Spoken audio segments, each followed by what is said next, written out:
Up at 5 o'clock this morning to leave from Duval Island because Ngāti Koata are doing some work out there. So, and the power's out because of the wind we've just had. So it's been a good start to the day. Welcome to many of you, Davine, John, Julian, others, many of you in the room that I've met and had spent quite a lot of time in or on the Motueka. It's my specific brief here, and I could talk all day just like John. I think he did a great job of summarising. I was asked to talk about the water conservation order because I think there's a lot of questions being raised by people. What is this thing? Why do we have it? I'll try and summarise as quickly as I can. So can you next slide, please? If it's going to work. Thank you. What is it? It started actually under the Muldoon government, a thing called the National Development Act, which basically said that if the government decreed it, we could dam any river, do all of those development things. And the argument was made to the Right Honourable Bill Birch at the time, hang on, don't we need something on the other side of the ledger to say if something's really important, we should be able to protect rivers. And that's what water conservation orders became. And the idea of them was really to say if something is really outstanding, then it ought to be provided with protection or preservation. And you have to make a very good case for something to be outstanding at the national level. And you can protect them in a variety of ways. Next slide, please. And so, if something is significant and is not being utilised, then you can preserve it as it is, a bit like a national park is preserved. If it's protected but is being utilised, and this is the case for most of the Motueka, then you have to define what needs to be sustaining that. And these are the things that could be protected as a habitat, as a fishery, wild scenic science values, for even cultural values, for recreational values. In the case of the Motueka, next slide please. I'll just say a few things that they do not do.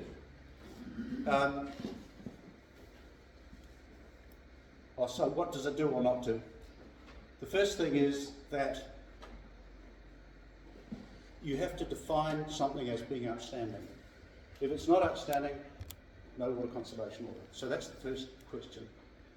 And if so, you preserve or protect. But the key thing is you have to be very specific about where that is, what it is, and what you have to do by way of water quality or flows or river form to be able to maintain that. So next slide please.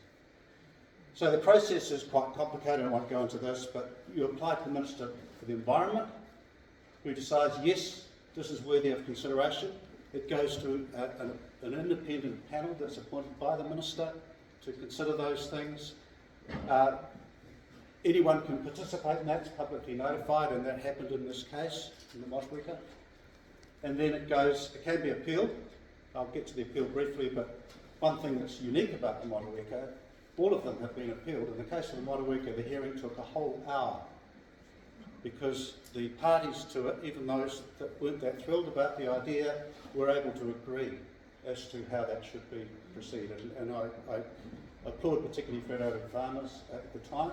Some of you, Julian, I'm sure, and others may remember that. It was a very helpful discussion that we had. And then after that it gets approved, and it took 6 years to get approved. It actually took more time to get approved after the process. But anyway, carry on please. So, what happened in the Motueka case? The Nelson Acclimatisation Society, as it then was, it's now Fish and Game, applied in respect of the brown trout fishery in the Motueka. Others joined that, with other parties like DOC, who were interested in particularly the upper parts of the catchment, which were in the public conservation land. And there were some concerns raised by irrigators, forestry companies and others that this could constrain opportunities. TDC itself was neutral. They just tried to inform the process and provide information. As I said, the key issues came down to what should the water quality requirements be to sustain the fishery? How much should the quantity of water be. This was a particular issue for irrigators. And particularly, the really interesting thing here, and others may want to question me about this, but one of the issues in the Motueka that's unusual, there are people taking water from the upper river, there are people taking water effectively out of the river in the lower river in the Motueka Plains area. And they're not taking it directly from the river, but they're taking it from the aquifer that is provided by the river. And so there was something of a tension even within the irrigation community as to, it's a good thing to have the water coming down the river to provide for the lower river. We didn't want too much taken out of the upper river. It depends on your point of view. I'm not making a case for either way, but it meant that there was some agreement across the community. We didn't want to over-allocate parts of the system if they were part of the outstanding value. Next slide, please. So, what is it? A protection order for the Motueka, and it is only the Motueka, including its major tributary. Actually, hydrologically, the Wangapeka River is the main stem. The upper Motueka River, the Motueka River are actually minor contributors to the flow that under low flow conditions, or even under high flow conditions if you get a big flood. You know all about that. One key thing, most of the fishery provisions say that there should be no damming of the river. That wasn't a big issue at the time. A high proportion of natural flows had to be retained, and that was the agreement that was struck between irrigation interests, federated farmers and Fish and Game. Water quality was specified in some detail, and that's actually quite similar to what I think TDC probably has now in its regional plans. One of the key things for this discussion about the effects of flooding is maintaining the river's form. Now that's quite loosely worded, and I actually think it's quite helpful to be loosely worded, because if you get very specific about that, you actually lock yourself into something a lot like what John was talking about. We've learned a lot, we don't want to repeat mistakes. We don't want to deposit fine sediment on the riverbed, particularly under low flow conditions, and that's an issue to do with certain types of land use. We want to maintain fish passage, which is becoming more of an important thing. And some of the rivers contribute to the outstanding values through things like the spawning that's provided in them. If I take, for example, the Blue Goon River that flows into the river near the Motueka Gorge, or the Motueka or the Rainy in the Motueka catchment, they're all very good trout spawning streams. Now the question is often asked, I'll just pause here, the question is often asked, well, what about other values, for example the native fishery or the wildlife values? Those are important things, but they were not deemed to be outstanding. So in relation to what's in and what's out of the water conservation order, they're not included, which is not to say they're not relevant. They are relevant to other things, but not the water conservation order itself. Thank you. So the other outstanding features, other than the brown trout fishery, is the WCO, the blue duck habitat. And notice the habitat, not the birds themselves, it's the habitat that the river provides. In the upper Motueka, Wangapeka rolling and skeet. The karst system, that's the marble system in Mount Zoan and Mount Arthur area, and its various tributaries that come from that. And one thing I will say is that we learned a lot through the Motueka Integrated Catchment Management Research Project, how important the contributions that those make are both to the flows, I'm talking about low flows, but also the water quality. And the other thing is the wild and landscape features in the public conservation land, which is one of the major issues for DOL. Thank you. That is a summary of the river. I won't go on, but you can see it doesn't cover every inch of the catchment. The areas that are coloured are parts of it, and some of them are not. For example, at that stage, the Baton River had a major issue with a ford in the lower river that was impeding fish passage, that blocked fish movement. So the numbers of fish at that stage were very low. It couldn't be included. Now, actually, that has been improved in the lower Baton, and the fish are able to move in there, but it's not part of the water conservation order. Anyway, I won't go into that, but I can answer questions if you're interested in your part of the river. This is all, by the way, specified. You can look it up online if you want to know your part of it. Thank you. So I think there's a lot, given that this is a rather unusual piece of legislation now housed within the Resource Management Act. There are things that it doesn't control or it doesn't affect. You are allowed to take exceed limits if there's a water augmentation scheme that's been developed. Water can be still used for domestic purposes, for firefighting and for stock water, or in an emergency.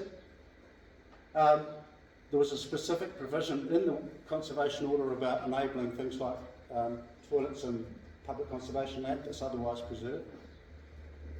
Construction, maintenance of fords, bridges, roads, etc. for flood control is allowed. So that does not prevent that, especially under emergency provisions. Water use is granted before the orders continue, but if they need to be reapplied for, then they have to be conformed to the order, and that's something that was of considerable interest, particularly to irrigators. And exemptions can be granted if they can be shown not to affect the outstanding features. Nearly finished. So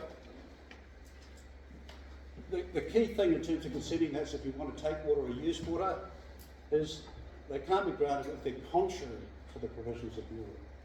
That's quite a high legal test. So you'd have to show that something was contrary to prevent it. And if they are granted, they shall ensure the provisions are maintained. And a lot of that's about setting limits of how much or how little should be retained. Next, please. So what have been the consequences? Well, one of the things at the time was there were a lot of debate. Some of you were part of that debate in the community. Was this a good thing for Motueka? And I'm sure that debate is effectively continuing today. I think it leads to an understanding that we need to better integrate things like flood management, like forestry management, and how we manage the relationship of the land use and what goes on in the river. The other thing that spun out of this was the Integrated Catchment Management Research Project, which some of you in the room have been involved with. And that is a major exercise of investigation into knowing much more about the river than we did before. And I think that's been very helpful for where we are now, and it's a great platform to build on for the conversation we're now about to have. Thank you. Next, please. So, just my brief comment here on the flood management. Yes, river and flood management will continue. It needs to continue. Somehow we're going to have to come up with a design approach for the river that enables high flows to be carried,